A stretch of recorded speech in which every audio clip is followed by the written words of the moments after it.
Oi pessoal, boa noite. Eu tava aqui meditando, né? E considerando algumas coisas. E essa é uma época que eu sempre digo esplendorosa, né? Então, Shabbat Shalom. Shabbat Shalom. Vehazai lá a todos, né? Débora, Pax e Lux. Já compartilha, quem tiver olhos que veja, ouvidos que ouçam. Exatamente, perfeitamente, né?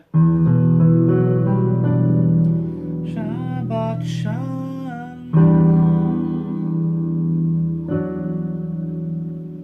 Shabbat Shalom. Vehazai lá.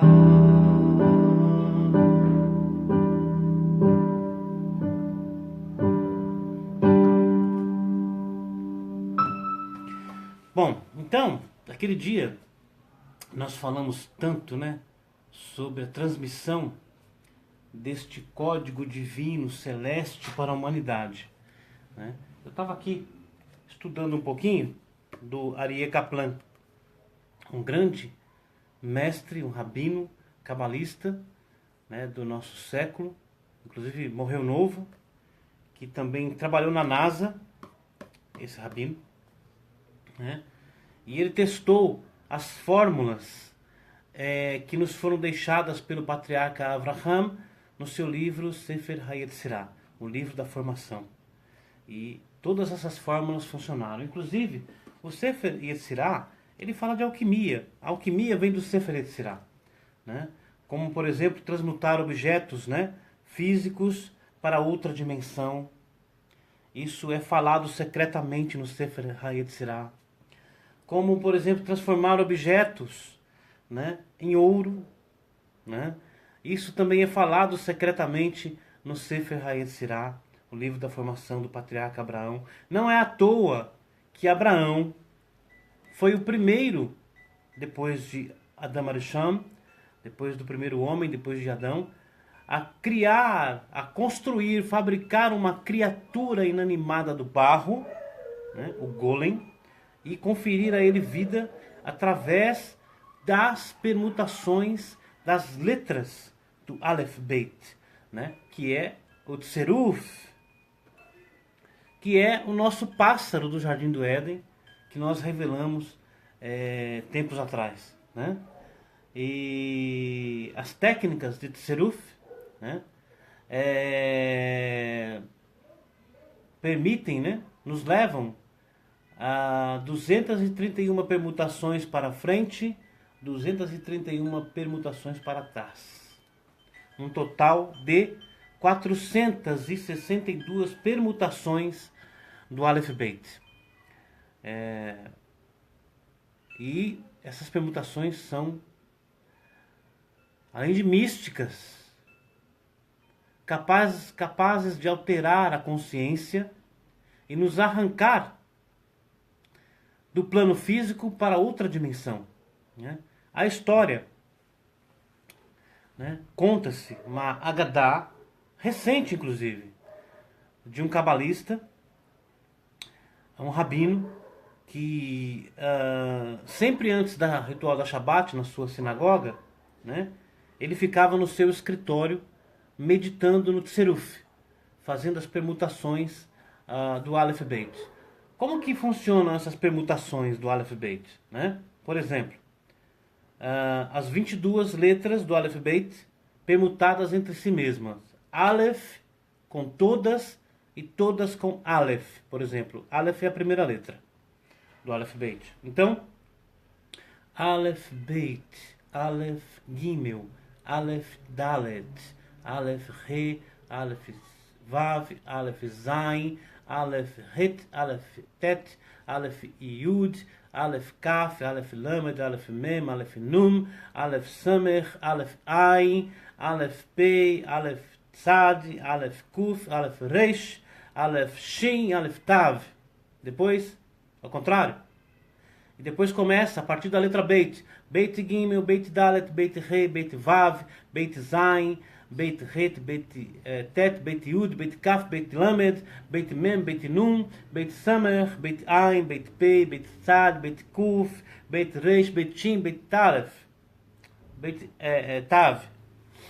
Né? E assim até completar as 231 permutações do Aleph Beit. Ok. Então conta, né, essa Agadá. O que é Agadá? É uma palavra aramaica, né, que significa lenda. Mas esta lenda, esta Agadá, este conto contém um segredo esotérico, um mistério divino. Por exemplo, como o Salmo Terrilim 19, que começa dizendo: Ashamai Mesaprim Kevod El. Né? Cadê o meu livro de Salmos? Eu vi ele aqui no instantinho. Olha ele lá, só um minutinho.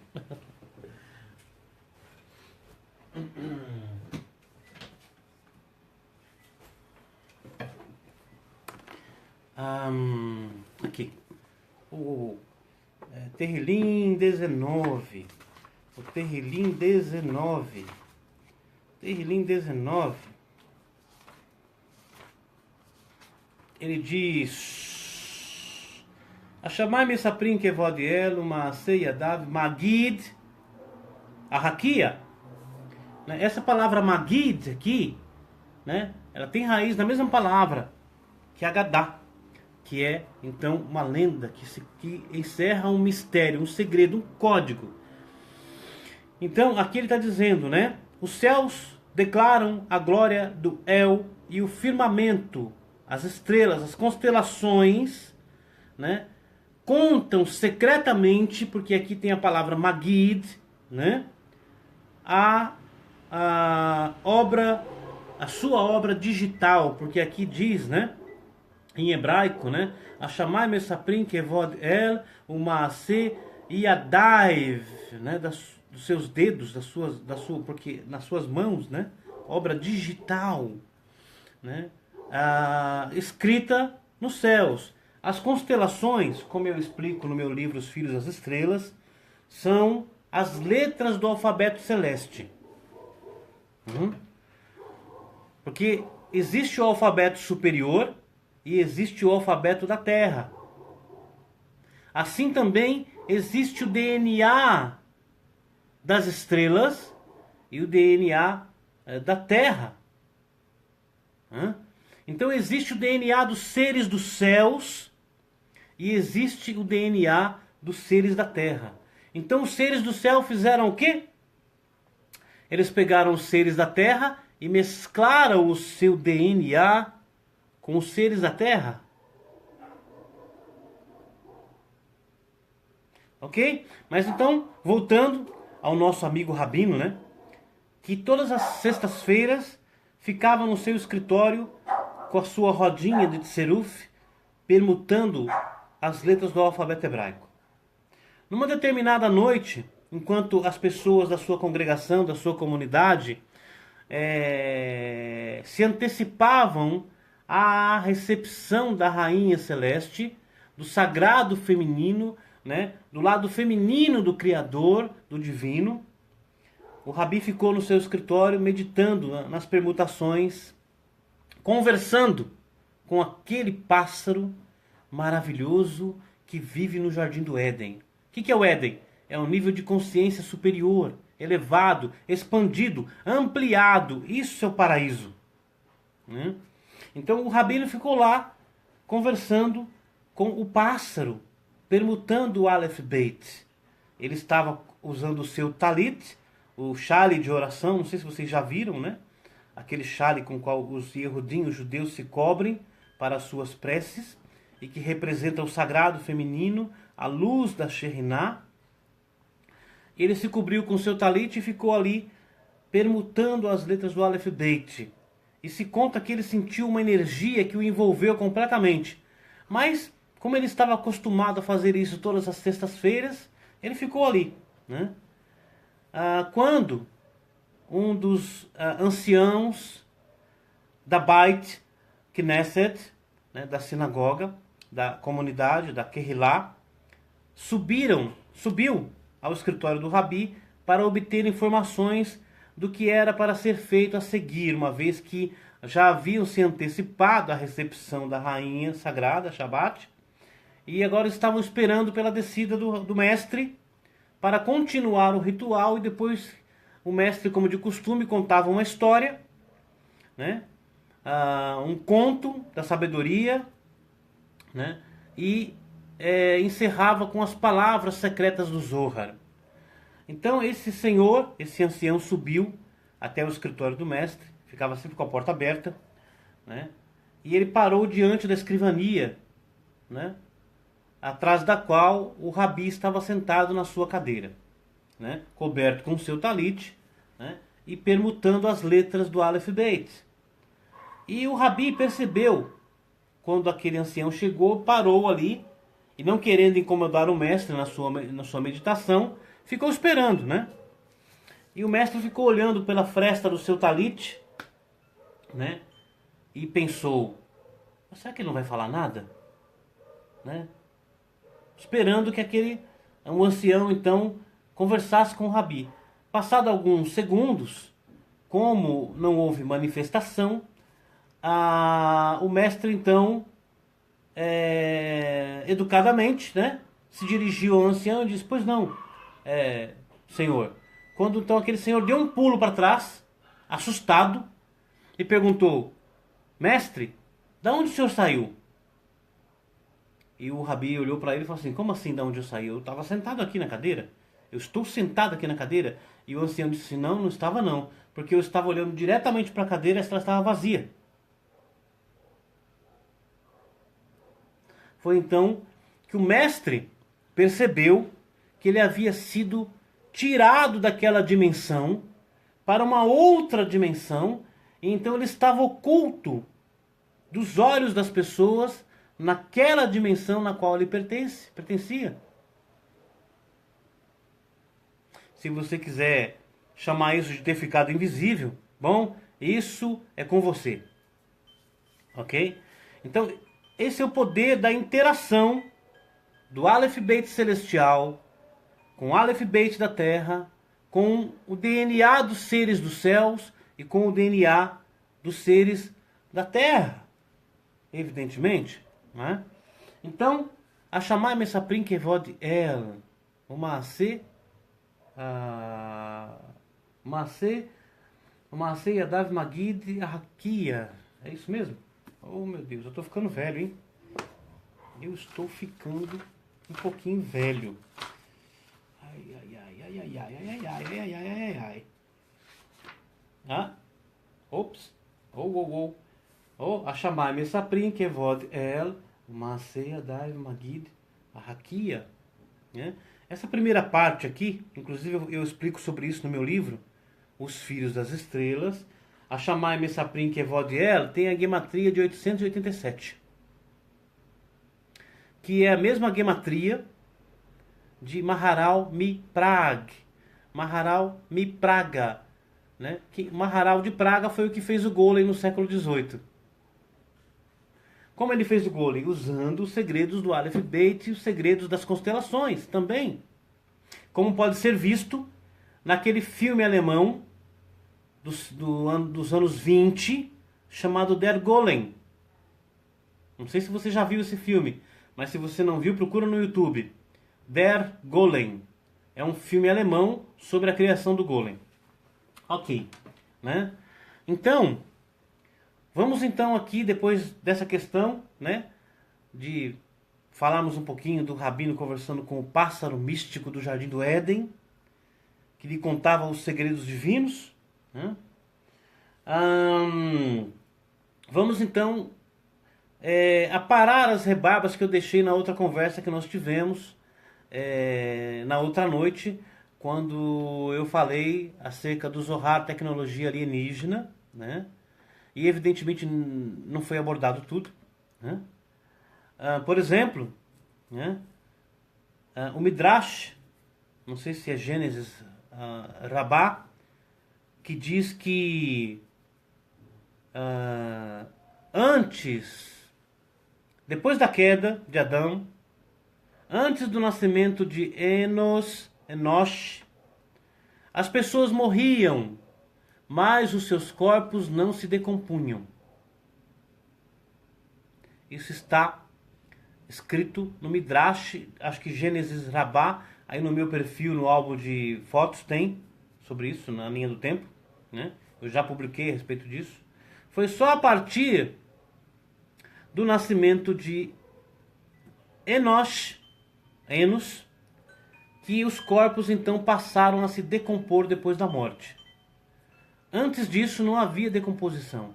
E aí tem um segredo, evidentemente, que está ligado com o DNA dos seres dos céus,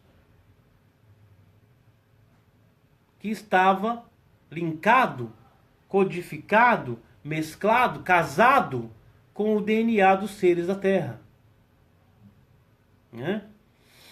Possivelmente, né, houve uma alteração genética a partir de Enosh, né? Mas também é a partir de Enosh, né, que diz que passou-se a invocar o nome sagrado de 4 letras, o Yud He Vav He, né? 10, 5, 6, 5. Lembra que nós falamos sobre isso, né? Que está na nossa hélice do DNA, as pontes, né, que ligam a hélice do DNA são divididas em 10, 5, 6, 5, que é um nome divino, né, que une as pontes, né, das hélices do DNA. Fantástico isso, né? Há uma certa alusão sobre isso naquele filme Prometheus, né? Mas que sempre é levado para o lado dos Anunnakis, o que não é a total verdade, né? A coisa é muito mais profunda do que nós podemos imaginar. Ok. Então, nós falamos sobre o Zohar, tecnologia alienígena. Nós falamos que quando o divino ele desceu em Har Sinai, no Monte Sinai, para dar a Torá à humanidade, para dar a Torá a Moshe, o homem-anjo, né? Que nós já falamos sobre isso, que Moisés era metade homem, metade anjo, e por isso que ele era chamado Ish Ha-Elohim, o homem dos Elohim, dos seres dos céus. Porque foi só dessa forma que ele pôde suportar vivo subir a montanha e permanecer nela por 40 dias e 40 noites sem comer.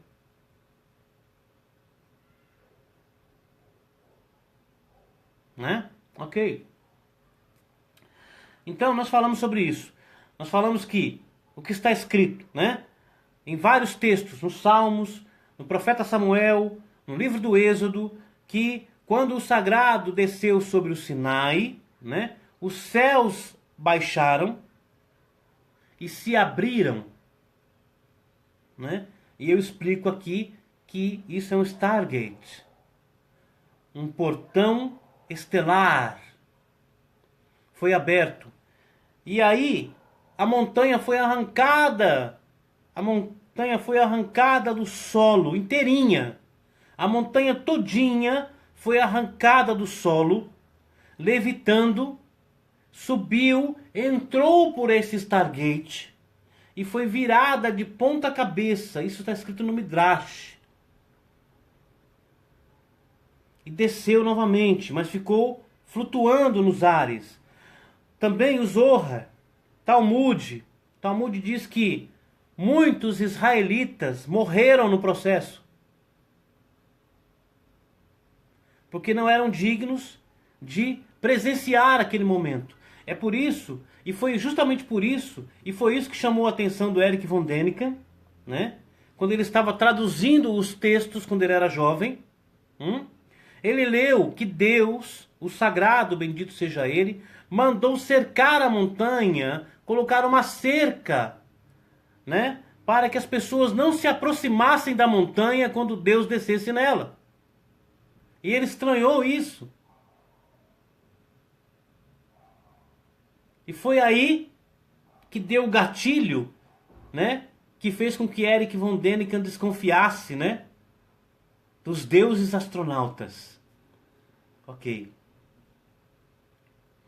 Muito bem. Então, a Torá diz, usando a palavra hebraica, que significa literalmente que os israelitas ficaram embaixo da montanha. Porque a montanha estava levitando sobre a cabeça deles. E aí, né, o sagrado, né, colocou os pés na base da montanha.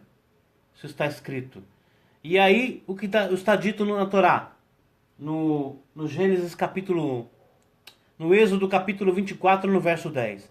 Eles viram, né, o Elohei Israel. Elohei não dá para traduzir para Deus, mas nós traduzimos para Deus para dar um sentido para a mentalidade das pessoas que não podem compreender isso, né? Porque de fato a palavra Deus não existe na escritura hebraica. Isso é uma criação humana para dar a ilusão das pessoas que elas podem compreender isso, né? Então fala Deus, né? Então a tradução é: eles viram Deus Israel, e abaixo dos seus pés havia um pavimento de safira, puro como a essência dos céus.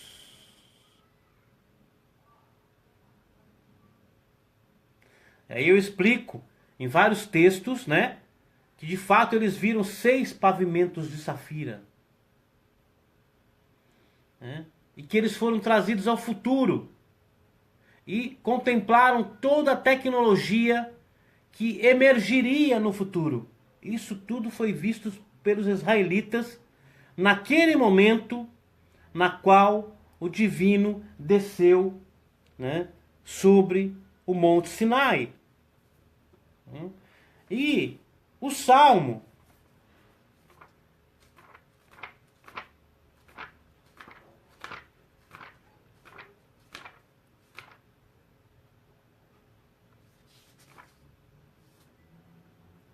O Salmo 68, verso 18, diz aqui, né? Rehev Elohim Ribotaim Alfei Shinan Adonai Ban Sinai Ba Kodesh. Eu vou ler outra vez aqui e já traduzo, tá? Rehev Elohim Ribotai Alfei Shinam Adonai Bam Sinai Ba Kodesh. Aqui está dizendo o seguinte: miríades de carruagens vieram quando Adonai veio ao Sinai em santidade. Miríades de carruagens vieram quando o divino veio ao Sinai em santidade. Inclusive, né, a descida do sagrado sobre o Sinai foi dita por Enoque. Naquele fragmento que as pessoas chamam de o livro de Enoque, mas que não é o livro de Enoque, é uma narrativa sobre Enoque, né? E próprio Enoque já tinha descoberto que o dia o sagrado viria ao Sinai, né? Ok. Então, voltando aqui, algumas coisas que eu preciso colocar aqui para que isso fique mais claro, mais evidente, mais maravilhoso ainda do que já é, né? Ok. Então, também é dito no Zohar que quando o sagrado desceu sobre o Sinai, né, a visão que os israelitas tiveram foi tão esplendorosa que eles caíram mortos. As almas fugiram de seus corpos. E o sagrado teve que devolver as almas dos israelitas aos seus corpos, para que eles pudessem receber a Torá. Okay. Muito bem. Então, Moisés, o homem-anjo, né, pegou as pedras de safira que haviam sido criadas no crepúsculo do 6º dia da criação, após a queda de Adão, né? Os Elohim criaram, né? Talharam 6 pedras de safira, né, a partir do orvalho, o tal, da cabeça do divino, né? O meu cachorrinho é o seguinte: ele gosta de uma fofoca.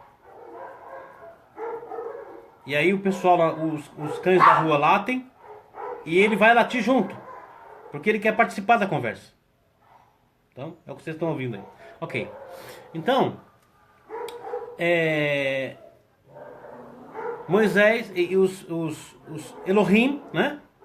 Eles pegaram essas 6 pedras talhadas das pedras safira, a partir do orvalho da cabeça do divino, e esconderam isso, enterraram isso lá próximo ao Sinai, aonde no futuro Moisés ergueria a sua tenda. E é claro que Moisés ergueu a tenda dele ali, porque ele sabia que as pedras da safira celeste, não safira da terra, da safira celeste, ok? Que os Elohim haviam talhado a partir do orvalho da cabeça do ancião sagrado, né, estavam enterradas naquele local. Moisés as desenterrou, né? E o Midrash conta que cada uma delas tinha uma medida exata, que era, eu acho que era 36 por 36 por 18. Eu não tenho certeza, tá? Não me lembro agora de cabeça se era 36 por 36 por 18. Bom, mas que elas pesavam 1 tonelada. Então você pergunta, como Moisés moveu essas pedras para que elas fossem então gravadas pelos Elohim com a Torá? Evidentemente elas levitavam, assim como o monte também foi levitado acima da cabeça dos israelitas, né? Muito bem. Agora vem a coisa mais complexa aqui. Peraí. Deixa eu ver se eu tenho uma Torá em algum lugar aqui. Eu acho que eu tenho. Peraí.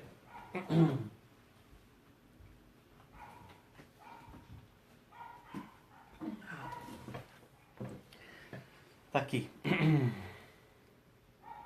Deixa eu abrir aqui no Êxodo, Shemot.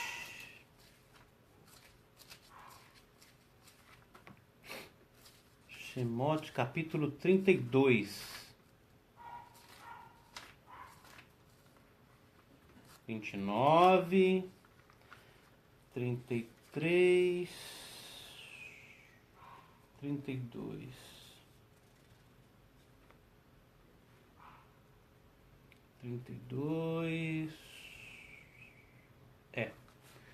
No Êxodo 32, verso 16, que diz o seguinte: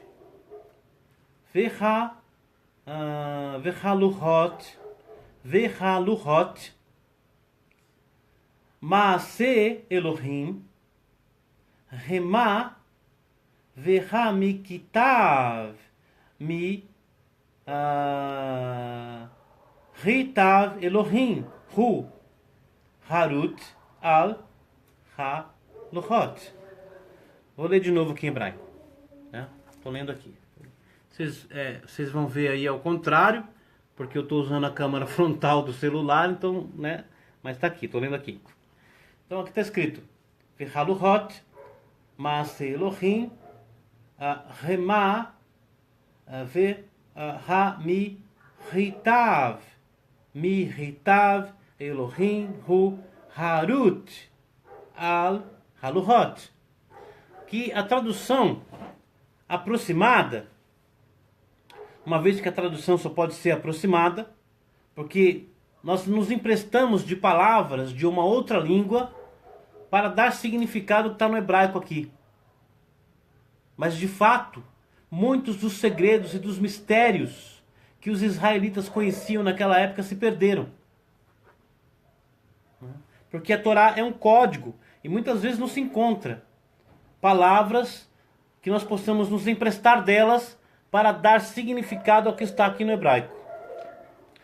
Mas então aqui diz assim: e as tablets, tá? Está escrito aqui, eram obra, veja, elas não eram da terra. Porque está escrito aqui, ó, e as tablets eram obra dos Elohim. Ou traduzindo no singular, porque esses Elohim, porque a palavra Elohim é plural, mas eles tinham uma única consciência. Uma consciência unificada. E por isso Elohim sempre é traduzido para Deus, no singular. Não porque eram um apenas, mas porque estavam no um. Então aqui diz: Vehaluhot Maase Elohim, e as tablets, obra dos Elohim. E a escrita, olha só, e a escrita dos Elohim, gravada, né, esculpidas sobre, aqui está escrito al Haluhot, sobre as tablets, né? Então, de novo, né? E começa aqui com a letra Vav. A letra Vav em hebraico tem o valor numérico de 6. Então aqui, secretamente está dizendo assim: as 6. E as 6 tablets. As 6 tablets. Obra dos Elohim. E a escrita dos Elohim, esculpida, gravada nas tábuas. O Zohar esclarece ainda que as letras estavam gravadas em fogo negro à esquerda, se não me engano, e fogo branco à direita. E que, como elas eram uma safira tão pura, praticamente transparente, né, elas podiam ser lidas tanto quem estava de frente como estava de trás. Viam no mesmo sentido, sem estar do avesso. E aqui vem outra coisa mais profunda e maravilhosa e fantástica. O Midrash diz que, apesar delas serem feitas de safira, e da safira celeste, não da safira da terra, né? E delas serem duras, porque eram feitas de safira, né? O Midrash diz que elas podiam ser enroladas como um pergaminho.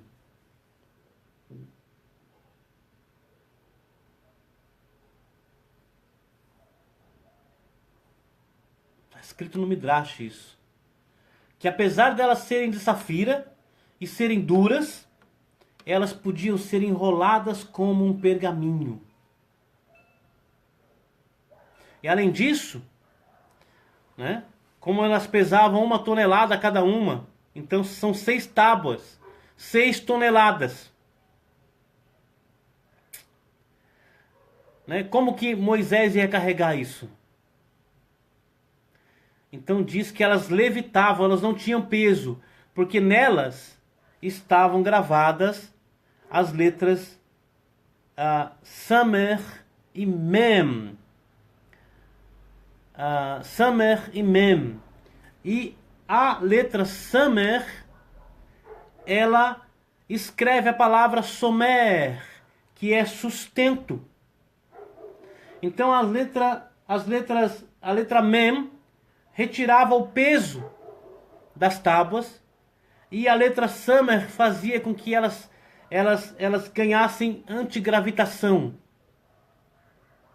e ficassem levitantes, flutuantes, de fato que Moisés só precisava empurrá-las com o dedo. Eu acho bom vocês lerem Crônicas de Quedem. Vou dar uma dica aqui, tá? Acho bom vocês lerem... Olha, tô falando, acho bom vocês lerem Crônicas de Quedem. Não vai dizer que eu não avisei. Então, o que mais me falta dizer aqui? Um detalhe, né? Que Moisés saiu dessa dimensão e subiu às dimensões superiores para receber a Torá. Então aqui há algumas coisas que nós temos que pensar. Que coisas? Que as tábuas foram transportadas para outra dimensão para que elas fossem gravadas. Mas o Zohar, Midrash, Talmud contam que quando Moshe chegou naquela dimensão dos seres dos céus, e os seres dos céus o viram, ok? Eles disseram: quem é esse intruso no nosso reino? E foram na direção dele para o destruírem.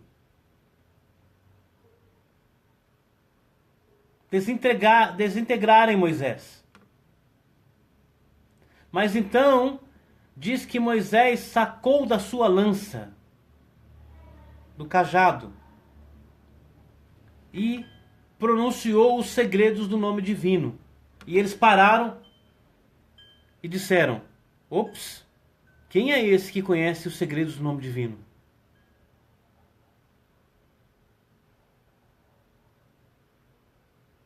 E quando Moisés, então, pronunciou os segredos do nome divino, né?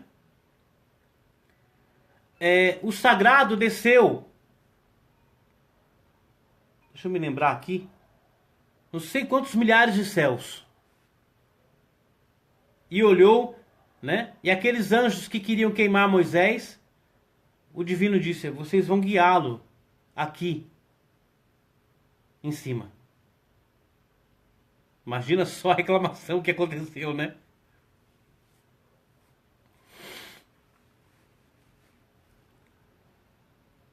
Ok? Ok. Aonde eu acho que Moisés foi? Eu acho. Na constelação de Órion. Por que eu acho isto? Porque existem outras coisas na Torá e no Zohar que fazem alusão a isso e fala que isso foi feito por Moisés. Por exemplo, há uma parte, eu acho que é no livro de, não sei se é Reis ou Samuel, me falta a memória aqui, que fala de um homem que tinha uma consciência muito expandida e que era amado no Egito. E que ele venceu um poderoso apenas com a lança que ele tinha na mão.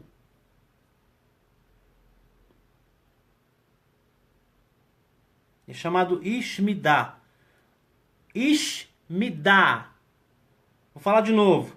Ish, homem, mas homem-anjo, porque é usado para ele a palavra Ish, dos Ishim. Quem quiser pesquisar no Google é Ishim, Ishim, né? I-S-H-I-M, Ishim, que é uma hierarquia de anjos, né? Ishmidá, homem da consciência expandida, me dá. Estão sentados? Estão sentados? Ok. Como nós dizemos pirâmide em hebraico? Pirâmide em hebraico. Hein? Como nós dizemos? É piramidá. Piramidá em hebraico. Piramidá. Piramidá. Pira, tracinho, me dá. Que pode ser então compreendido como o fogo que expande a consciência. Porque pira, do grego, né? Piros. Né? O fogo que expande a consciência. Piramidá. Que é uma alusão à glândula pineal. Então, diz que este homem venceu um poderoso com a lança que ele tinha na mão. Vocês já viram, então, inclusive no meu livro, Os Filhos das Estrelas, Câmaras do Tetraedro, né, tem sobre isso, né, que as pirâmides do Egito, elas espelham as 3 estrelas do cinturão de Órion. Ok? E o cinturão de Órion, aliás, e a constelação de Órion, é representada, né, por um egípcio com cabeça de chacal segurando na mão uma lança. Né? Um egípcio gigantesco. Por quê? Ishmidá, homem de grandes dimensões. Homem de grandes dimensões por causa da consciência altamente elevada e expandida. Esse é Moisés. Ishmidá. Então, os seres dos céus não queriam dar a Torá a Moisés, porque a Torá pertencia a eles. Mas o sagrado, bendito seja ele, amou a humanidade a ponto de dar à humanidade a Torá. E a Torá é um escrito dos céus, não é um escrito da terra. É um código. Todo o nosso DNA está na Torá. O mapa do nosso ADN está na Torá, como eu revelei outro dia.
Então,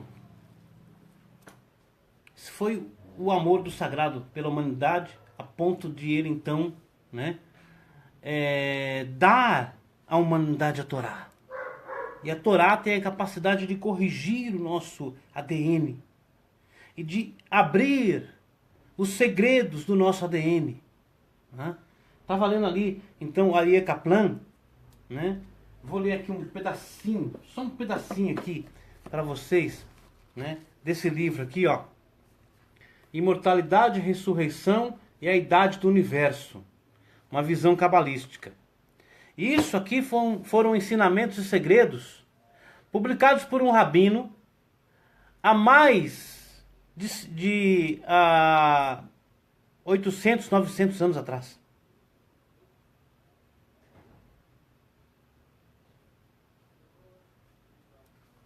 Né? Então, vou ler um pedacinho aqui, ó. Só um pedacinho. Diz o seguinte: eu, o insignificante Isaac Diaco, o rabino, achei por bem registrar um grande mistério que deveria ser mantido muito bem escondido. Um dia de Deus dura 1000 anos, pois está escrito: pois 1000 anos são aos teus olhos como o dia de ontem. E aí, o Salmo 90, verso 4. Ele continua: como um de nossos anos tem 365,250 dias, um ano nas alturas equivale a 365.250 dos nossos anos. A partir daí, continue multiplicando por 49.000 anos, cada ano consistindo de 365.250, e cada dia sobrenatural sendo 1000 de nossos anos, pois está escrito: naquele dia só Deus será exaltado. Isaías 21:11. Quem poderá contar as proezas de Deus? Salmos 106:2.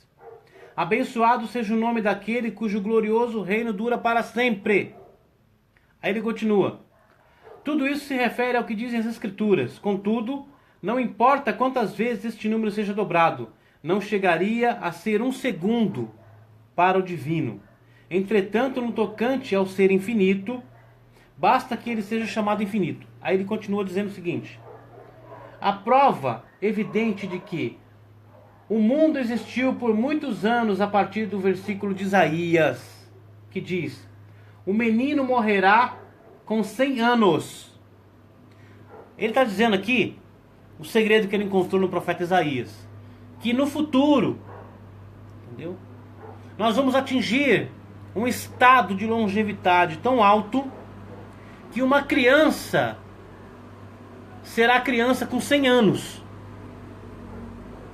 E que dito que se ela morrer aos 100 anos, terá morrido jovem. Isso publicado por esse rabino muito tempo atrás, né? Então diz assim: hoje, se uma criança com menos de 3 anos morre, dizemos que um bebê morreu. No futuro derradeiro, se um homem de 100 anos de idade morrer, diremos que um bebê morreu. Né? Por causa da extrema longevidade que as pessoas gozarão. Se pessoas de pouca fé rejeitarem essa estranha questão, diga-lhes que isso já aconteceu, pois Metushalê, ou Matusalém, viveu 30 anos menos que o milênio. 970 anos, né? Certamente, no tempo de Matusalém, considerava-se uma pessoa que morresse aos 100 anos de idade como tendo morrido prematuramente.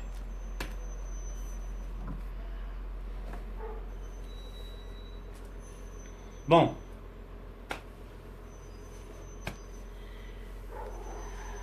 eu queria dar um pouquinho disso para vocês, né? Desses segredos e mistérios profundos, e ainda há muito mais codificado aqui na Torá, né? Eu já tenho tudo isso publicado. Tem no blog, tem nos livros, né? Tem aí no Facebook. Cada detalhe dessas revelações profundas, né? E que eu estou preparando também para o livro Eu Quero Acreditar, né? Sobre ufologia, né? Criptoufologia, né? O que é a criptoufologia? A criptoufologia, né, é a ciência que estuda a criação e o desenvolvimento de ferramentas criptográficas que serão aplicadas sobre fenômenos ufológicos a fim de decodificá-los ou evidenciá-los. Isso é a criptoufologia, né? Nós podemos ver a criptoufologia, por exemplo, no filme Prometheus, né? Naquela cena onde o casal apresenta, né, aqueles pictogramas que eles encontraram em cavernas do mundo inteiro e que continham um único mapa, né, que era o mapa de uma constelação distante. Isso é a criptoufologia, né, que os ufólogos aqui no nosso país não conhecem. Eles não sabem nada da criptoufologia. É por isso que, né, há fenômenos ufológicos que acontecem no país, mas que ficam, né, no nível de fotografias e muitos dizeres, mas nenhuma revelação, nenhuma decodificação. Por quê? Porque além dos ufólogos no nosso país não conhecerem a criptoufologia, eles rejeitam aqueles que a conhecem, porque o ego neles tem medo de que outras pessoas que não são do círculo pertencente a eles venha de fora e revele aquilo que eles não conseguiram revelar. Né? Ok. Então é isso. Beleza? Beleza. Então, o que está acontecendo hoje, né, é que assim, existem muitas pessoas que querem falar em sabedoria, mas querem tirar a Torá da equação. Por quê? Porque eles não sabem nada sobre Torá. E como não dominam Torá, né, eles querem tirá-la da equação. Não é possível. Para ter uma ideia, ok? Foi por causa dos códigos da Torá que os cabalistas, buscando a assinatura do divino nesses códigos, que se levou à criação da criptografia e da criptologia. Ok? Através da criptologia, o judeu Alan Turing, né, criou a máquina que quebrou o código, né, da codificadora alemã, a Enigma. Foi através da criptografia que Alan Turing fez isso. E a máquina de Alan Turing foi o modelo para a criação do computador.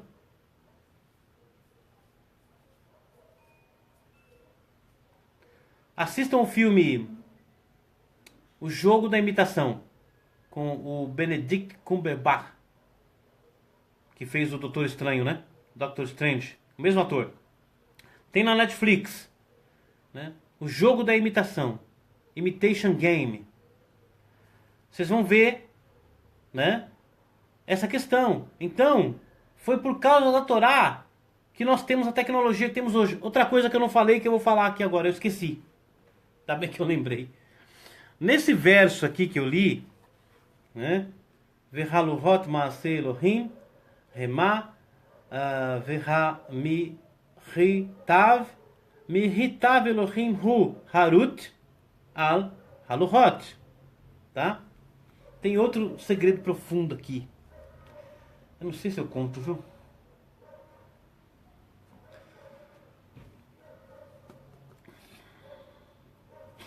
Tem muitos segredos aqui, né? Um segredo que tem aqui é que aqui dentro deste texto, né, cruzando este verso aqui, que é o verso 16 do capítulo 32, né, aqui do Êxodo, ok?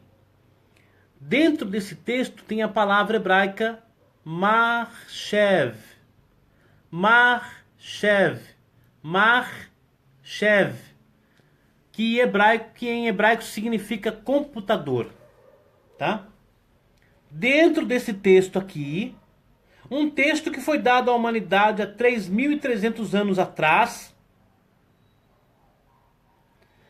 contém codificada a palavra Mar-Shev, que é computador.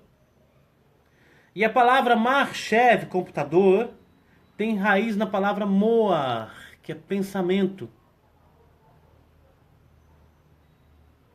Tá? Então aqui nós estamos falando de computação quântica. Computação através do pensamento. Isso já está inserido nos códigos da Torá. Outra coisa, né? Da onde se tirou a safira? Né? Nós falamos que foi a partir do tal, do orvalho divino que preenche a cabeça do sagrado. No meu livro Câmaras do Tetraedro, eu falo que essa safira é da lua.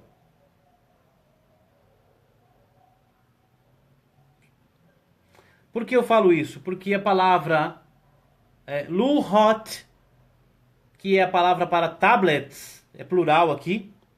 A palavra Luhot, né, também tem raiz na palavra Luar. E Luar significa calendário. E o calendário hebreu é baseado nos ciclos da lua.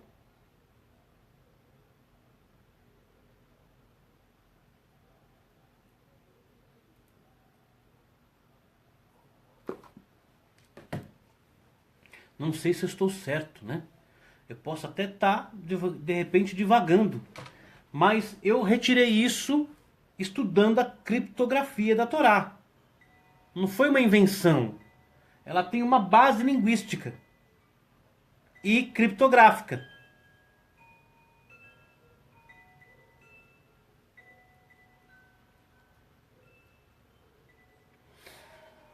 Tá bom, gente. Shabbat Shalom para todos. Verhazai Laá, mistério superior. Né? E compartilhem o vídeo. Compartilhem. Né? Depois eu vou baixar e colocar no YouTube também. Né? Para que as pessoas possam ouvir e aprender mais. Tá certo?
Certo, pessoal? Né? Então, uma boa noite para todos, né?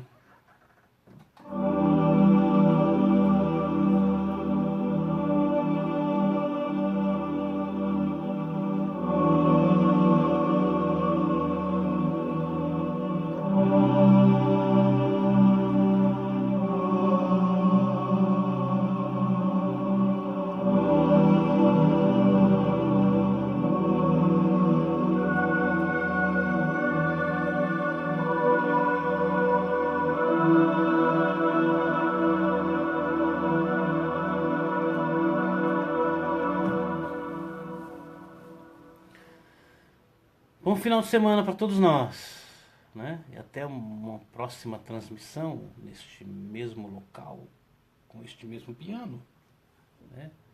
E com a mesma voz, se assim o divino nos permitir. Razá e lá.